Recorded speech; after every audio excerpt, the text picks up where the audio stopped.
Хаосот со пензиите продолжува. Пензионерите и понатаму се во неизвестност дали најавеното линеарно зголемување на пензиите ќе се реализира.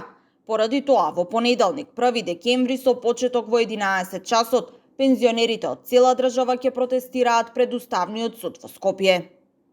Целта е да ние не отстапуваме од линеарното покрачување, затоа што таму изричито го нашли изборчето го нагласува дека останатите пензионери демекте дискриминирани во однос на овој закон кој што е усвоен од собранието и од владата. Не е точно дека се дискриминирани затоа што ние ја земаме со усогласување на животните трошоци истата сума како што ја земаат и овие со повисоки пензии и овие подолу со пониските пензии.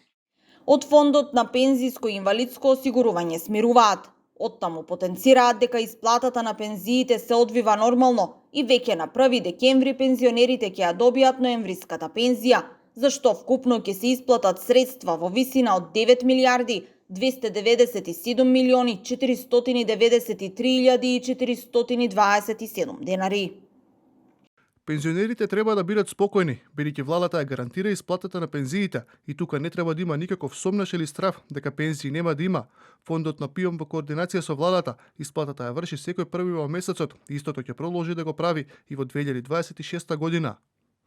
Од фондот информираат и дека за наредната година владата во буџетот ќе обезбеди речиси 151 милиарда денари за исплата на покачените пензии, здравственото осигурување на пензионерите и транзициските трошоци за трите пензиски друштва од вториот столб. Но партиските препукувања на оваа тема продолжија и денес. Владата на Мицкоски создаде тотален хаос со исплатата на пензиите.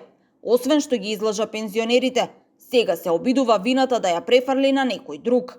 Ако власта на ВМРО ДПМН е доставила во собранието закон кој е неуставен, не може некој друг да биде крив освен тие што го поднеле, реагираат од СДСМ.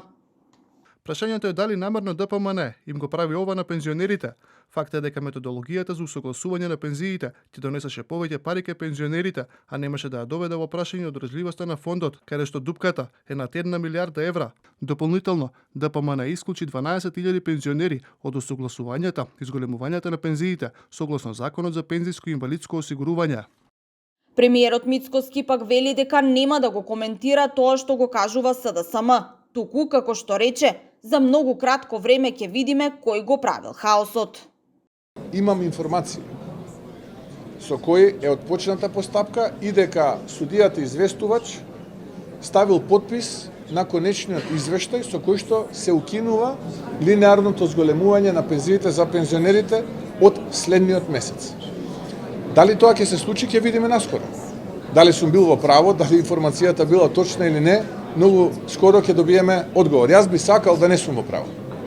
Инаку, линеарното зголемување формално важи додека судиите не изгласаат поинаку, а Уставниот суд доправа треба да гласа дали ова зголемување на пензиите е во согласност со Уставот или пак не.